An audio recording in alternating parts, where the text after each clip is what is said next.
Fala galera, chegamos no terceiro episódio do Podnext, esse podcast que tem a mim, Ian Gondim, e aqui o meu amigo Marcel Acef, meu sócio. Isso aí.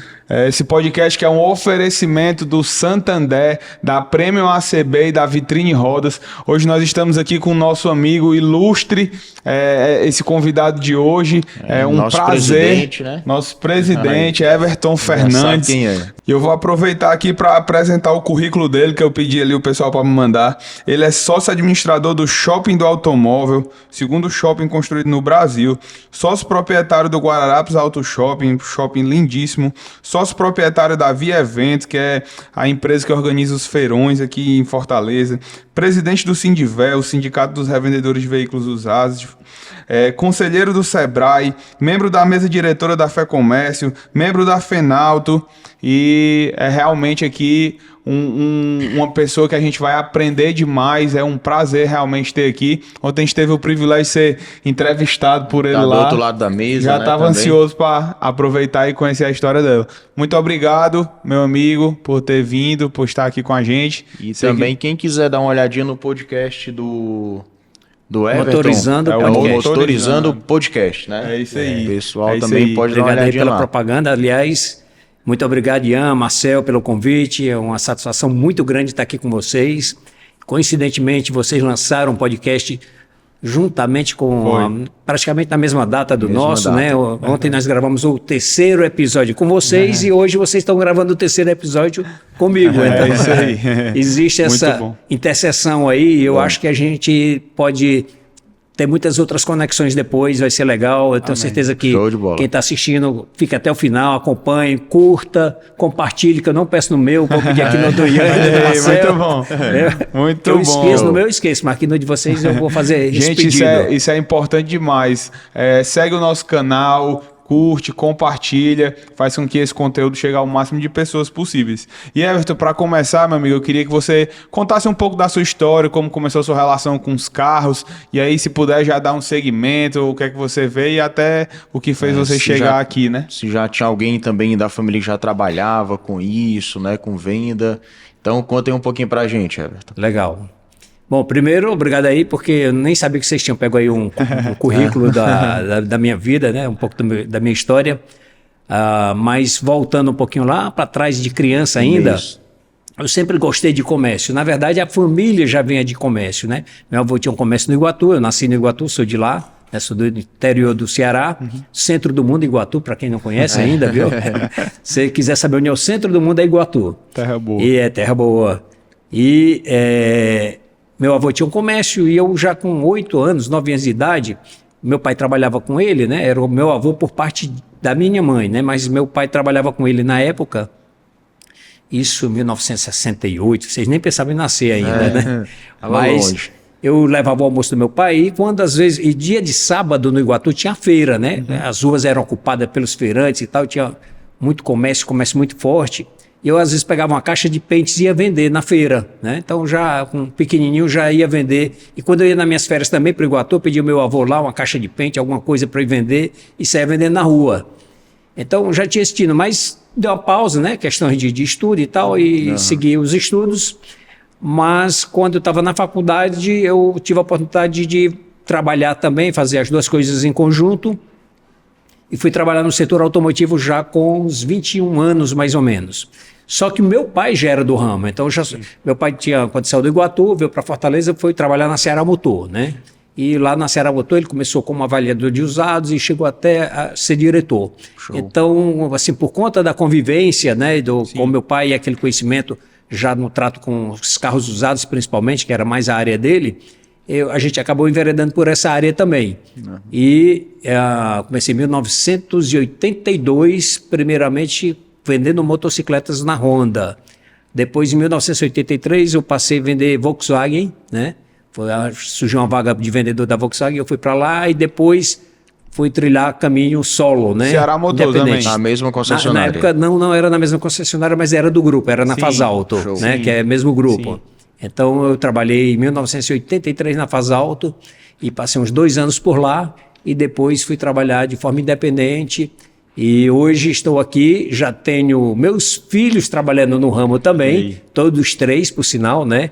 O Pedro tem a Gol Car lá, a Raquel, que é a mais nova, está abrindo a loja agora, a Cali Motors, que é uma loja nova, já tem um ponto lá, já tem os carros, mas ainda está construindo um escritório. Legal demais. E a Rebeca, que atua também no setor, mas nos feirões, né? Então a Rebeca fica mais nos ajuda ajudando nos feirões. Então essa é a minha história, assim, de forma resumida, no setor automotivo.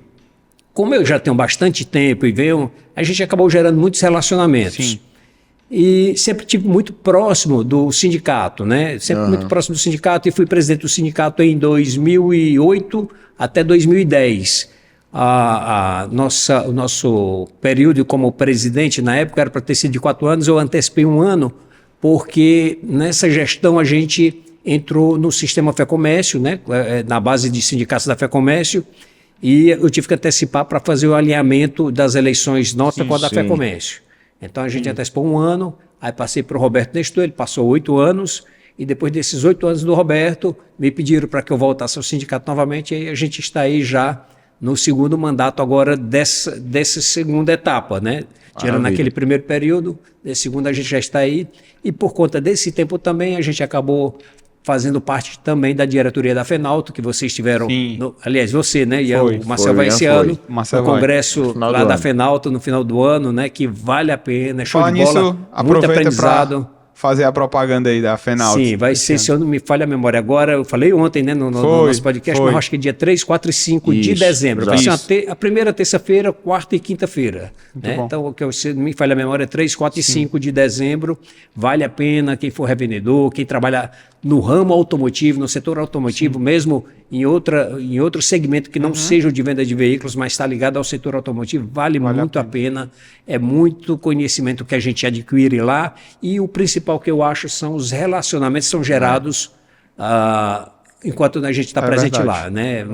Vale a pena. Até dito que também foi bastante gente daqui, né? Junto para lá. A nossa caravana, nós contamos quase 90 que estavam, mas tinham outros lá que não entraram na nossa lista. Gente que fez inscrição, foram por conta própria, gente que saiu do interior também do estado, e outros que aqui foram a convite do banco, mas não comunicou nada para a gente.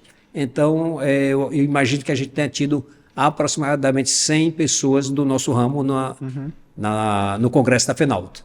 Né? Muito bom, show de maravilha. Bola. Então, Everton, basicamente isso aí, assim, da minha história, né? Me conta um pouquinho como é que foi essa tua relação, né? Aqui a gente falou que você é um dos sócios, né? Lá do Shopping do Automóvel, e ele foi o segundo shopping do Brasil, né? Conta um pouquinho essa relação, como é que começou, como foi essa ideia, como é que surgiu e como é que você foi parar nesse ramo aí também.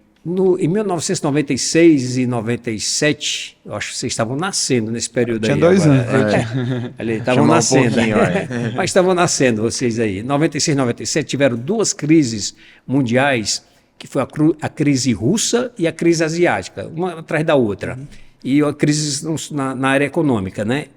Nesse período, as instituições financeiras faziam muita captação de valores para emprestar aqui, né, para financiar os veículos, principalmente, no mercado externo. Né? Então, inclusive, existiam até financiamentos dolarizados na época, né, com base no dólar. E o fato é que, nesse período,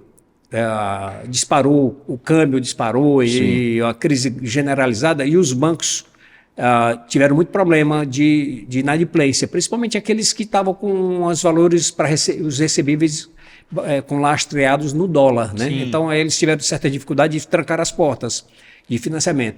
Um banco só ficou operando também por um curto prazo máximo de financiamento, 3 meses. Só para você ter ideia. Você poderia financiar o carro, mas era em 3 meses. Quase uma vista. Foi um prazo curto. Depois de 3, 4 meses, as coisas começaram a se normalizar, mas aí estenderam os prazos para 12 meses. Aí depois foi aumentando aos poucos. Mas o mercado sentiu muito. E eu comecei a observar que algumas lojas de amigos meus, os caras estavam quebrando, fechando por conta dessas 2 crises, né? Não conseguiram. Inclusive, os preços de carro também foi um momento que os preços de carro começaram a cair.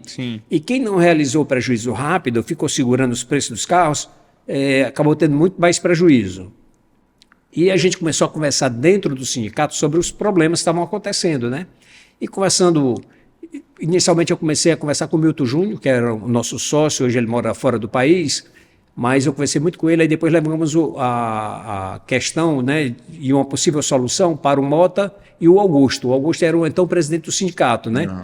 E a gente sugeriu exatamente o que era o Shopping do Automóvel, mas foi uma construção onde a gente se reunia toda semana no restaurante que tinha ali na Rui Barbosa, o Parque Ecrã. A gente praticamente reunia 2 vezes na semana para conversar e tal, e surgindo ideias, vamos fazer assim, assim, se isso acontecer dessa forma. E passamos uns 3, 4 meses idealizando o Shopping do Automóvel, o projeto, né? E realizamos, né? Graças a Deus deu certo. No início, como qualquer negócio, algumas dificuldades. A gente não tinha nem conhecimento do portal, que é o primeiro lá de Belo Horizonte, né? O nosso foi o segundo. Aí, mas o fato é que deu certo. Algumas pessoas de banco, na época da ABN, né? Era o banco mais parceiro nosso, que inclusive hoje a Santander está aqui com vocês, né? Na época, o gerente nos deu uma ideia, nos deu uma solução que foi show de bola, e vingou e viabilizou o negócio por conta da sugestão que ele deu, tá? Um acordo financeiro em cima de produção e tal, que acabou viabilizando bastante a implantação do Shopping do Automóvel, e com menos de 12 meses a gente já estava com o shopping praticamente 100% ocupado. Depois desse período, né, de implantação do shopping, já são quase 26 anos, vamos fazer 26 anos de inaugurado esse ano, 100% de ocupação durante toda a nossa trajetória. E nós criamos depois uma entidade chamada Anautos, que existe hoje, né, na verdade, e me pediram uma vez para fazer a pauta da nossa reunião, né? E eu coloquei alguns problemas que existiam nos shoppings para a gente debater, e quando chegou na reunião, o pessoal disse: Everton, ficou faltando um assunto aí, a questão de vacância nos shoppings. Eu digo: vacância? Porque eu não tinha esse problema, mas outros países afora tinham, né? Lojas vagas, né, espaços vazios dentro dos auto-shoppings, e eles queriam saber como cada um estava tratando esse problema. Então, assim, eu estou dando esse exemplo só para explicar. Graças a Deus, o Shopping do Automóvel, esse período nunca todo, teve esse problema. Só a fase inaugural, né, que a gente tinha lojas vagas, mas depois disso, 100% de ocupação, e graças a Deus a gente tem muito a agradecer. E a gente vê também, assim, como na história de vocês, ontem eu pude escutar muito a história de vocês, a gente vê a mão de Deus realmente sobre aquele lugar, sobre as pessoas. A gente procura valorizar mais as vidas do que os carros, né? Então, o relacionamento das pessoas, dos clientes, dos funcionários, dos colaboradores, enfim, os terceirizados também, a gente procura dar atenção especial à pessoa, à vida, né? Então, eu acho que esse é o segredo lá nosso de ter sucesso por conta disso aí. Acho até que toda empresa de sucesso que eu conheço, né, só faz sucesso quando entende que a prioridade são as pessoas, né? Não tem como, quando a prioridade é outra, eu não vejo possibilidade de crescimento. Mas, Everton, nesse período, né, você já chegou a ter loja de carro? Na verdade, nesse período eu tinha loja de carro, tá? Na verdade, assim, meu pai ainda permaneceu muito tempo lá no grupo Palácio de Queiroz, e eu tinha já a nossa loja. Quando meu pai aposentou, que saiu do grupo, ele veio para trabalhar conosco, e nós colocamos, por conta da experiência dele e do nome que ele tinha já na praça, a gente colocou até o nome da loja, trocamos o nome da loja, que era Estrela Veículos, para J. Fernandes, que era o nome dele, né? E aí ele veio também já dando uma ajuda financeira em relação à loja, e a gente colocou o nome J. Fernandes, que hoje quem toca é meu irmão. Comprou um passe. Comprou o passe, então, mas chegou um período que, por conta de a gente ter assumido o Shopping do Automóvel, a direção, e também os feirões de carros, que aí eu pedi ao meu pai para sair. Eu digo: pai, toca aí, que eu era o responsável pelas compras, e eu estava falhando muito nas compras, por falta de tempo, né? Aí o meu irmão, o Judson, assumiu essa parte aí, e ficou com o meu pai lá, e eu fiquei mais no shopping e nos feirões. E até hoje tem? A loja tem, sim, a loja tem.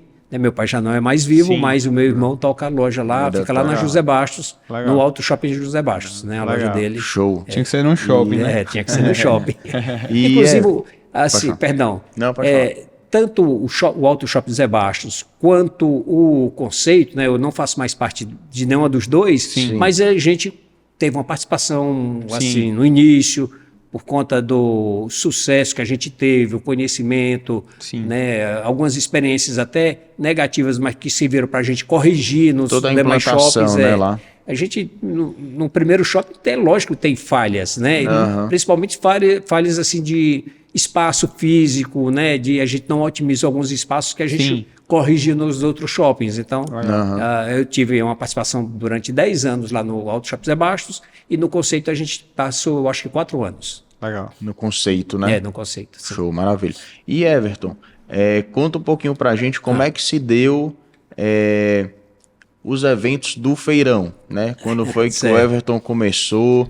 E também... Os dois lojistas que passaram por aqui, né? Todo mundo, rapaz, o feirão, o feirão. E também conta pra gente, Everton, pegando o gancho, como é que você consegue ver os feirões hoje, né? Comparando um pouco dos feirões hoje com os feirões, os primeiros que teve, toda a sistemática assim, dos dois. A gente fez algumas mudanças no decorrer do tempo, né? Para ser melhor dividido para os lojistas. O primeiro feirão que foi feito, grande, né? Teve alguns antes mais pontuais, mas que assim, que a gente, depois desse aí, a gente começou uma série de feirões, né? Tem um calendário que no início a gente fazia 4 por ano, né?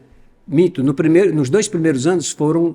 Primeiro ano foi 1, aí no segundo ano 2, e depois 2, aí depois passou para 4, e hoje a gente tem mensal, né? Mas a gente levava 50 lojas para o feirão, né? Os primeiros, que foi lá no Castelão, era o Castelão antigo ainda. Eu tenho imagens ainda desses eventos. Não existia drone, mas a gente contratou uma pessoa que foi num aviãozinho, pendurado no avião, filmando de cima, mas tem essas imagens ainda. Porque a gente aproveitava para fazer a propaganda. O mesmo avião que ele ia filmando era o que trazia a propaganda, né? Fazia a propaganda, né? Então, do feirão que dava uma volta na praia e tal, fazia propaganda. Bom, os feirões começaram, foi uma ideia inicialmente do Augusto com o Luiz Nunes, né? Os dois faziam parte da diretoria do sindicato, trouxeram essa ideia de um evento que eles viram em Brasília e contrataram uma pessoa de Brasília. Como eram muitas lojas, né? O Augusto não teve condições de tocar sozinho a parte comercial, e principalmente que ele tinha que dar uma atenção também, que estava começando agora, na parte de infraestrutura do evento, né? Principalmente propaganda, tendas, uma série de coisas, uma série de detalhes um evento desse, né? Aí hoje está fácil porque a gente já tem um checklist, já sai tudo... Já sai mais fácil, né? Quando você vai fazer o primeiro, realmente tem algumas dificuldades. E ele convidou a mim e o Mota para a gente participar dos feirões na área comercial, de vender os espaços, as lojas, para aquelas lojas que desejavam participar. E a gente começou a vender os feirões e participamos de 2 ou 3, se eu não me engano. Aí quando foram 3. Quando foi no 4º, aí eu falei para o Mota que eu não ia mais participar, porque estava dando muito trabalho, eu precisava dar atenção na loja. E como assim, a gente era convidado do feirão, nossa participação era bem menor, né? Aí o fato é que no 5º feirão, o Augusto, eu acho que foi no 4º mesmo, o Augusto estava tocando o feirão, mas ele teve alguma dificuldade porque o banco que estava participando dos primeiros feirões desistiu, e ele teve uma dificuldade de fechar depois com o banco, né? Ele disse: Everton, estou com essa dificuldade aqui de fechar os feirões, tu não quer tocar o feirão não, ficar para vocês? Aí eu chamei alguns parceiros, disse: vamos fazer esse evento acontecer, porque ele já tinha comprado mídia, já tinha algumas coisas já dado andamento, mas não tinha banco. Inclusive, estava sem banco para ir para o feirão. E sem banco era impossível fazer o feirão. Porque... Nessa época ia um banco ou mais? Até então ia um banco. Nesse evento que a gente assumiu foi que a gente mudou a estratégia. Aí, quando a gente foi para os 2 principais bancos, nenhum dos 2 quiseram, né? Aí eu digo: cara, e porque das outras vezes eles pagaram um valor realmente caro, porque era um evento muito grande, e segundo eles, assim, como eles investiram muito, tiveram que arriscar na aprovação. E no que arriscaram na aprovação, tiveram a inadimplência alta, né? Facilitaram demais o crédito e a inadimplência deles cresceram nos feirões. Aí a gente descartou esses 2 bancos e procuramos, na época, era o Finasa, que hoje é Bradesco, né? O Finasa, a Unibanco e... Jesus, tem um terceiro banco, não sei se foi o HSBC, não lembro agora. Não foi o HSBC, foi um outro banco. É um banco que já não existe mais, né? Era um banco que tinha na época. E a gente chegou para eles, vocês não vão pagar nada. Não pagam nada. Se vocês fizerem alguma coisa, for bom, aí vocês pagam. Sim. Só em cima do que produzirem, né? Então esses 3 bancos aceitaram. Aí a gente também chegou para o Sistema Verdes Mares, na época, por intermédio até do Jornal Diário Nordeste, e fizemos uma proposta também comercial, né? Sim. Nos ajudem na divulgação e tal, e a gente vai... naquela época, muito forte era o jornal O Povo, os populares, né? Era muito forte. O Diário tinha muito interesse de pegar anúncios de lojista, Crescer, né? né? De crescer no segmento de veículos. A gente fez uma parceria onde eles ajudaram muito na divulgação, né? E a gente abriu espaço lá para ter o apoio do Sistema Verdes Mares. Na época, na verdade, não era do sistema, era só do Jornal Diário do Nordeste, né? sim. E a gente fez uma parceria muito boa, que foi bom para eles e bom para a gente. Vendeu-se tanto carro, que quando foi na segunda-feira, na terça-feira, alguns bancos disseram a gente não vai conseguir dar conta de tudo. Aí a gente ainda saiu puxando para um outro banco para aprovar algumas fichas. Mas eram 50 lojas, cada loja também eles levavam menos carros, eles levavam 24 carros. Mas tinha a reposição dos carros. A gente tinha, inclusive, uma área do lado do estacionamento onde as lojas colocavam o carro lá. Porque 50 lojas, se fosse espaço grande para todo mundo, né, não tinha condições. E acontecia onde Acontecia no Castelão, onde hoje é um estacionamento ali naquela parte de trás. Antes lateral, era Sim. praticamente areia e era rampado, né? Sim. Era rampado, mas foi ali naquele local que é muito grande, aquela área lá, né? Então foi lá. Bom, e depois desse aí a gente começou a fazer outros, né?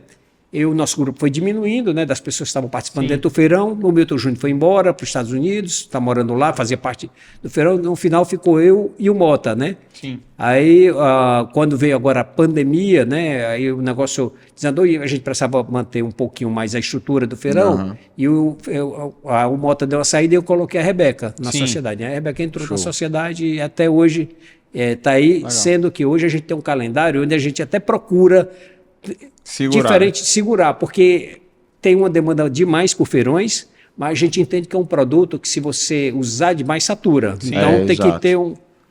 E aqui acolá, é o meio termo, mas aqui acolá a gente ainda acha que passou do ponto, um pouco por conta das demandas que tem, né? Principalmente por parte dos parceiros de financiamento de veículos, que eles têm objetivos, metas também, e a gente tem hoje aí 4 players do mercado que têm interesse em participar dos feirões. Então a gente tenta agendar. Outro dia tinha um banco que chegou e pediu 24 feirões no ano. Eu digo, cara, eu não posso. 24 feirões no ano, não dá. Não dá, É muito. Legal. Meu amigo, uma coisa que eu queria, assim, né, saber de você, eu sei que nessa sua trajetória aí, que é muito longa com o carro, você já viu, né, assim, diversas coisas, diversas lojas abrindo, lojas fechando, enfim. E eu queria saber o que é que você viu como um padrão que deu certo nesse período. Ian, desde sempre eu vi que isso dá certo. E o que é que você viu que, Ian, desde sempre, quando é assim, dá errado? Né? Fala um pouco da tua experiência aí, principalmente pra gente aqui, né, que a gente tá começando. Ian, durante esse tempo todo nós tivemos cenários diferentes, né? E cada cenário, às vezes o problema é específico para aquele momento, para aquela época. Nós tivemos cenários onde o problema era financeiro, outros onde o problema é de gestão, né, da empresa. Mas eu acho que o grande segredo, o maior segredo seria você ter um negócio sob controle, né? Eu vi gente se perder no meio do caminho porque o caixa da empresa era o caixa dele, o caixa dele era o da empresa. Quando a empresa precisava comprar um carro, ele fazia um aporte da conta dele para pagar o carro, e quando ele precisava também para comprar um bem qualquer, ele ia lá no caixa da empresa e tirava. Então, isso aí é que é um risco muito grande, né? Então, eu acho que das empresas que fecharam, talvez os maiores problemas foram de gestão. Tá? Nós tivemos momentos onde foram de crises, mas mesmo na crise quem tinha uma boa gestão conseguiu sair, e alguns até cresceram na crise, né? Como realmente a crise sempre gera oportunidades. Verdade. Né? Verdade. Uma coisa que eu até já comentei aqui no podcast, mas que eu falo muito para os meninos. A gente terminou a loja, né? E ali bem no finalzinho da loja foi quando o preço dos carros começaram a cair, né? E a gente A via... gente pegou aquela virada, né? sim. Antes estava bastante alto, a gente pegou um pouquinho da alta e quando finalizamos a loja aí já estava decrescendo ali o preço. E aí foi um pouco delicado assim pra gente. Apesar de eu e o Márcio a gente ser bem otimista, a gente sempre, não, bora pra cima, legal. vai dar certo. Mas a gente via muitos dos nossos funcionários, os vendedores, às vezes, não, é porque tá muito ruim, não, é porque isso, aquilo. E a gente nunca deixou, né? A gente sempre ficava puxando. E uma coisa que me veio, né? Eu lembro que foi no tempo ali onde a KF estava comemorando tantos anos de aniversário, a VIP estava comemorando tantos anos de aniversário, a Paris-Dakar estava comemorando tantos anos. E eu lembro que eu sempre falava nas reuniões, eu falei, gente, uma loja dessa que tem 20 anos de história, com certeza ela passou por diversas crises. Sim. Com certeza ela passou por todos os momentos bons, momentos ruins, mas estão aí, estão grandes, lojas, né, conceituadas, né, então assim, eu acho que tem as formas de passar, né, e eu queria que você falasse de alguma história que você lembra de alguma crise dessa que teve 2008, teve algumas crises, teve a própria pandemia agora perto, o que é que você acha que é determinante para que essas empresas sejam duráveis, né? É uma resposta bem ampla, talvez complexa.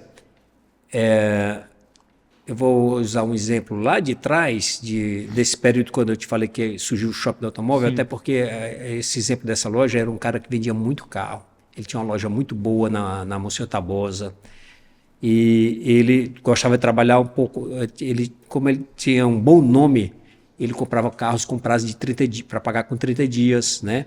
E o que é que aconteceu? Ele tinha, na época, né, eu vou dar esses números aqui, são valores aproximados, mas com outra realidade de compra, né? Tipo, ele tinha 200 mil de capital próprio já pago dentro de casa e mais 200 aproximadamente, Sim. dando aqui um número fictício, 50%, 50%, Sim, melhor falando. no prazo. No prazo, para pagar com 30 dias. E como ele girava muito, ele sempre pagava esses carros aqui Tranquilo. com o dinheiro Do próprio carro, próprio né? carro. Conseguia pagar e girava e vendia, tinha bons relacionamentos. Mas quando veio a crise, que eu vou dar esse exemplo aqui de 400 mil reais, né? Certo. Que ele tinha de estoque. Sim. Aí os carros começaram a cair de preço. Sim. E 200 mil reais era dele próprio e 200 mil reais ele estava devendo. Chegou o prazo de pagar e ele não tinha vendido os carros. Sim. Aí aí o estoque dele que caiu em 10%, quando caiu 10% nos preços, porque veio a crise, ele caiu 10% em cima dos 400. Ele só O tinha... estoque dele que valia 400 Só valeu passou a valer 360. 360. Sendo que 200 era dele e 200 ele devia ainda. Ele só tinha 160. 160 dos 200 que ele devia. Sim. Né? Ele estava devendo 200, só tinha 160. Sim. Aí, como não conseguiu pagar os carros, entrou no banco, no cheque especial. As taxas do cheque especial eram bem elevadas porque a inflação era alta no período também.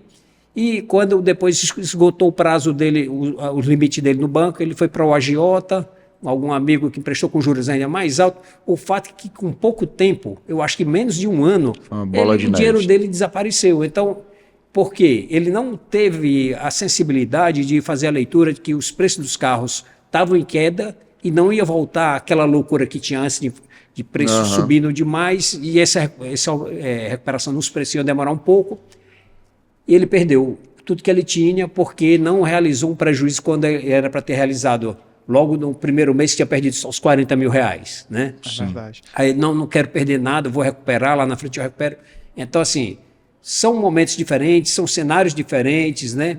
Aí a gente vê também alguns que por vaidade, no decorrer do tempo, a gente via que o cara tinha uma lojinha dele ali, começou a ganhar dinheiro, aí o banco liberou um limite para ele ali também, aí ele comprou logo uma casa de praia, comprou um jet ski, comprou não sei o quê, e quando ele foi ver também, o que ele devia lá não dava. Sim. Então, assim, a gente tem diversos exemplos, né, que servem de lição para a gente. Sim, né? total. Que servem de lição para a gente. Até engraçado, né, que o Everton falando, foi exatamente as duas pessoas que vieram falaram. O que é que você fez no tempo de crise? Não, eu realizei o prejuízo rápido, né? Rápido, É saber pronto. agir rápido ali naquele momento, Sim. porque senão vai... É uma conta simples, as pessoas às vezes se prendem. Eu comprei um carro hoje aqui de 100 mil reais, né? Para vender por 110. Para vender por 110.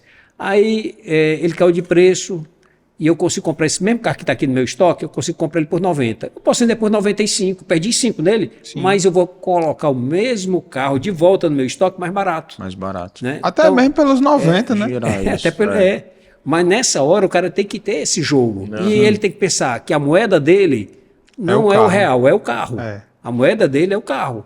E se eu consigo repor o mesmo carro mais barato, eu vendo esse aqui perdendo para comprar o outro igual, mais barato. Né? Então, muita gente se prende no financeiro, né, e acaba não tendo essa leitura do mercado. São coisas que acontecem no mercado, assim como também o inverso. Eu vi lojistas aqui crescerem que eu fico pensando assim, pô, eu estou já há 40 e poucos anos dentro desse mercado e não estou igual a algumas lojas aí, porque os caras tiveram a leitura, tiveram a sacada de apostar, de investir e comprar muito na hora certa, né? E nós temos grandes lojas aqui em Fortaleza que eu vi crescer. E eu sei da história dele. Os caras trabalharam, batalharam e tiveram a estratégia certa, né? De comprar na hora certa. E às vezes a gente tinha dificuldade de comprar carro, o seminovo para colocar na loja. Os caras compravam o novo às vezes para não ganhar quase nada, mas para receber o outro da troca. Né? Então, os caras souberam fazer, foram arrojados. Aí eu já sou um pouco mais conservador, eu já demoro mais nesse sentido. Mas, no contrário, eu já ajo um pouco mais rápido, de realizar um prejuízo e tal. Mas de arriscar demais, eu já sou mais com o pé mais no freio também. Então, eu tenho essa característica. Né? Mas eu já vi gente se dar muito bem, cresceu, hoje está aí a lojona grande. Os maiores lojistas daqui de Fortaleza fizeram isso e se deram bem, né? Verdade. Até assim, lá falando um pouco da nossa loja, né? A gente implantou também uma sistemática muito parecida, né? A gente tem lá uma situação verde, que é um carro com 30 dias de estoque, uma situação em amarela, que é um carro com 60 dias de estoque. Passou de 60 dias, ela já se enquadra no vermelho, né? Ou seja, vamos fazer aqui, vamos girar. Então é onde entra essa sua sistemática que você falou, vamos realizar aqui a venda e vamos botar coisa nova no estoque. Quando a gente não faz, a gente ainda fica se cobrando. Macho, esse carro aí era pra gente ter feito. E vocês que são novos, estão chegando agora, né? E estão realmente aí nadando abraçado em relação a alguns que estão mais antigos no mercado. Hoje tem ferramentas para auxiliar demais na gestão, né? Antigamente não tinha algumas dessas ferramentas. Eu lembro que eu tinha um caderno que eu anotava os carros inicialmente. Aí depois eu comecei a tirar cópias dos documentos, guardar cópia, mas as cópias elas perdiam. Até que a gente chegou o computador e tal, você não sabe nem o que é isso, mas eu comecei a trabalhar com venda de automóveis, não existia nem fax ainda, era Telex. Era o Telex. O Telex só funcionava realmente das concessionárias para os fabricantes, né? Então era uma forma que eles tinham de se comunicar com rapidez, agilidade e ficar documentado lá. Bom, mas hoje é mais fácil, mas também é preciso ter muito cuidado, né? Hoje, como até alguns também falaram aqui, né? Hoje é mais fácil, só que também os desafios a concorrência são é maior. Diferentes. O que eu vejo hoje, né, é que antes a gente tinha uma ausência de informação e de ferramentas. Hoje a gente tem informação demais e ferramenta demais. Correto. Então a gente às vezes fica perdido porque, por exemplo, todo dia vai alguém lá na loja oferecer algum serviço, alguma coisa nova. E se você também for querer fazer tudo, você não faz nada. Né? Então, assim, muito pra gente saber filtrar um sistema lá na loja, né? Hoje, assim, a gente teve que estudar bastante para saber qual que seria o melhor. Tem também outras lojas que usavam, né? Sim, é importante. Questão de tráfego, né? Sistema de vendas, às vezes a gente fica assim, cara, hoje tem diversas empresas. Máquina de cartão, acho que todo dia vai oferecer lá. Né? Então, assim, são tantas coisas que também dificultam a gestão. Se você for aquele que pensa demais para escolher uma coisa, você fica sem saber, né? Sem saber. E não pode perder o foco, onde você quer chegar e tal. Hoje a gente vive um momento, assim, no mundo de... você não pode planejar e ficar engessado dentro do planejamento, porque as coisas mudam. Dá um exemplo aqui. Hoje está tendo um conflito lá no Oriente Médio, Sim, né, Israel e tal. Aquilo ali pode, de repente, alterar toda a conjuntura dos nossos negócios. Sim. Né?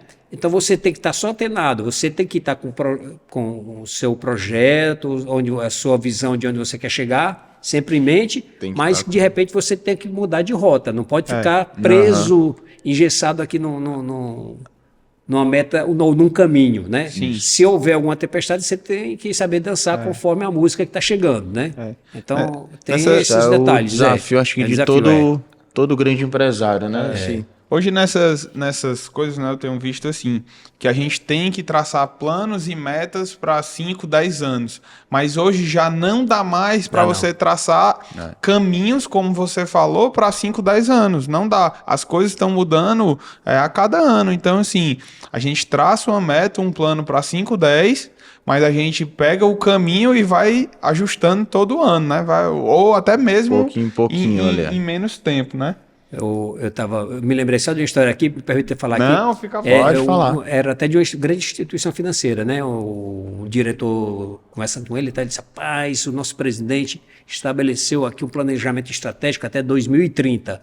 Isso a gente estava em 2007, por aí, 2008, né? Até 2030. O banco vai fazer isso, aquilo, outro e tal, e tal, e tal. Vamos seguir esse caminho aqui, nossa meta é essa. Aí veio a bolha lá dos Estados Unidos, a bolha imobiliária, né? Aquele problema todo. Mudou tudo, né? O superintendente do banco permaneceu mais do banco. Então, assim, a gente não tem como fazer um planejamento hoje muito assertivo. Você tem que saber onde você quer chegar. Agora, de repente, pode ser que o caminho seja outro, né? Estou dando assim esse exemplo, mas que eu me lembrei agora, realmente é bonito você ver né, a organização e tal, de você... Mas você não pode ficar preso àquilo. É verdade. Só. Você tem que estar atenado ao cenário externo também. É verdade. Hoje, como presidente do sindicato, né, e agora tendo uma visão mais próxima, né, o que é que você enxerga para o ano de 2024 e talvez 2025 para o nosso setor? Todo prognóstico é susceptível a erros, né, falhas, mas assim...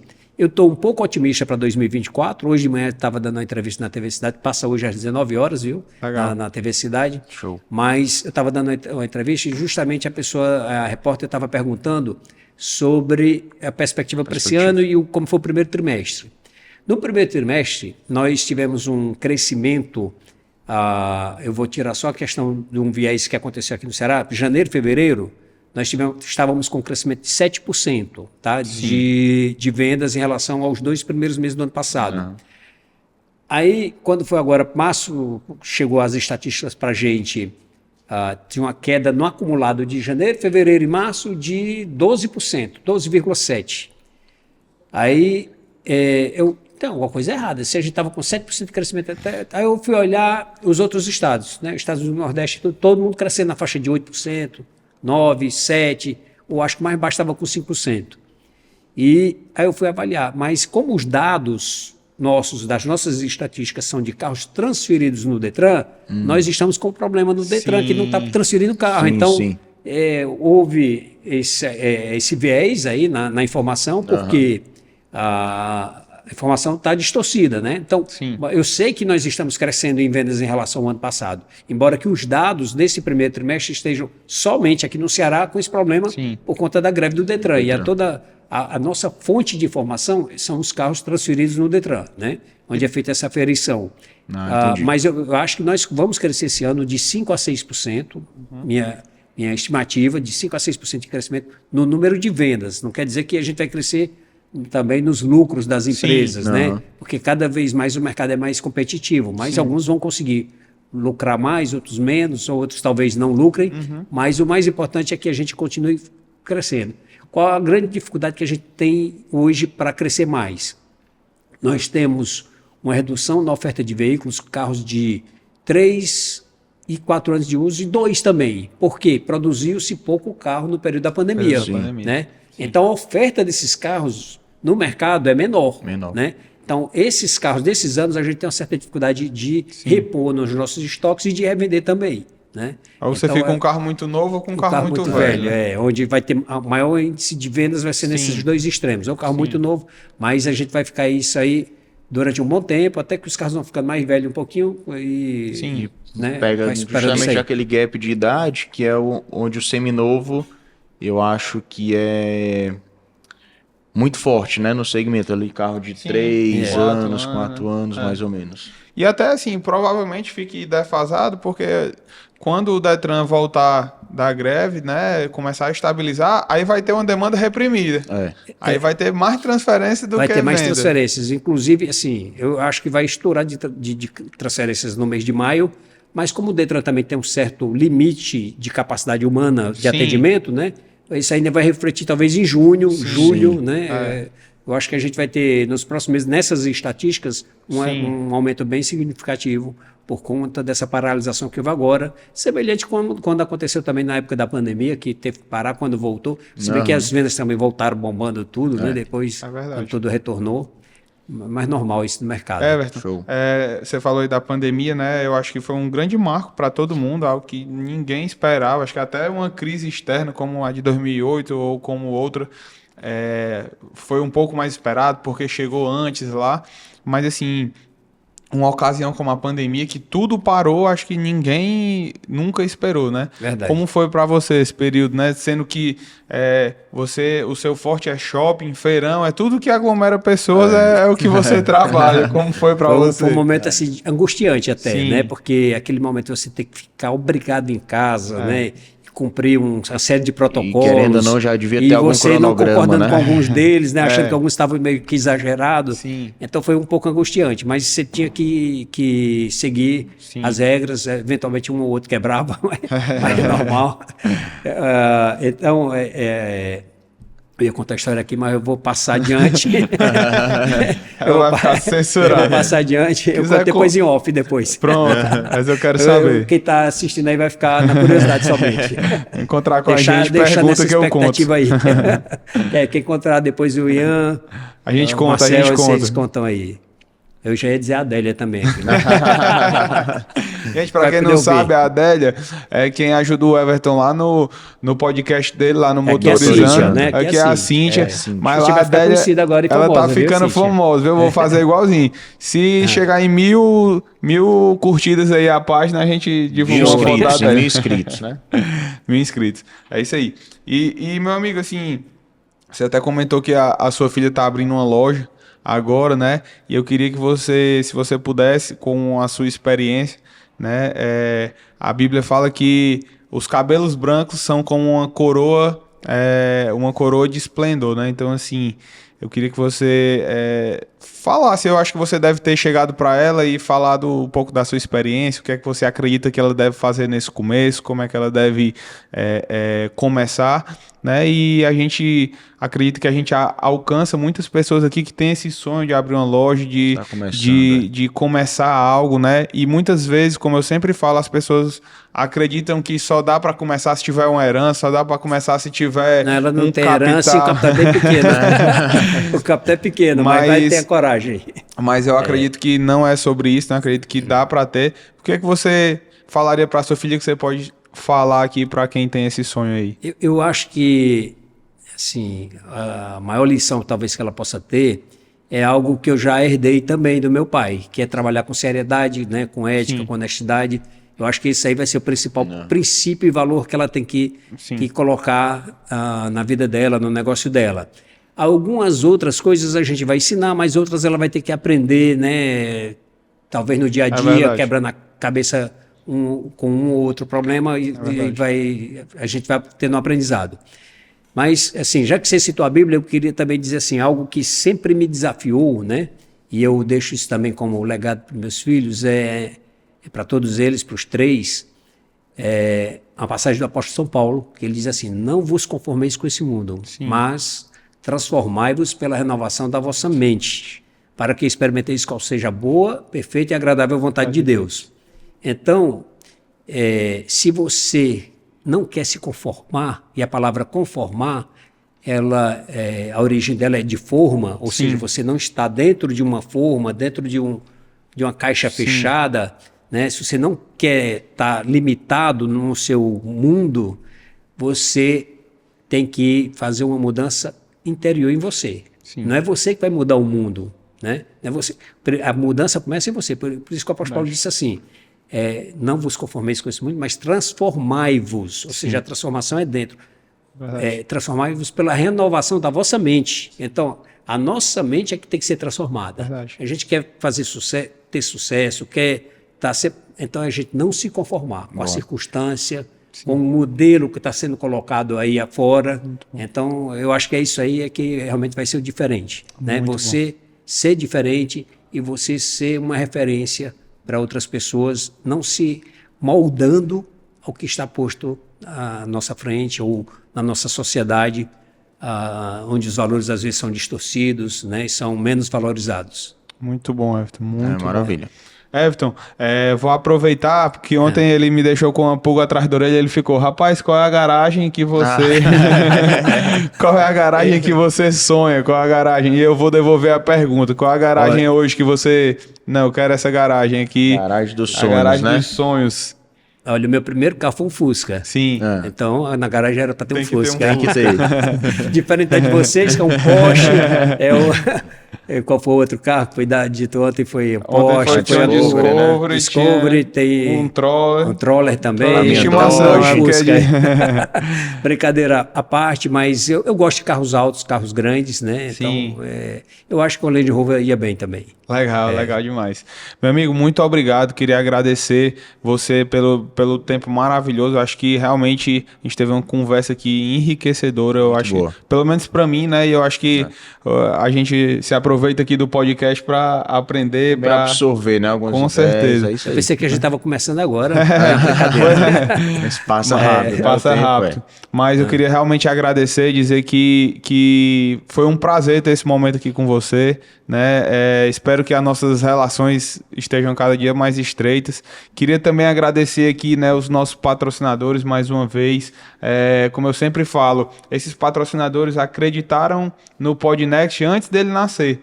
Então, quando você tem uma pessoa que acredita em algo que já está acontecendo, né, é mais fácil.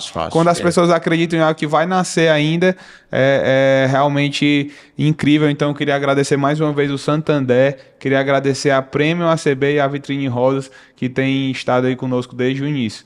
Beleza, galera? Muito obrigado. Vou pedir mais uma vez, né?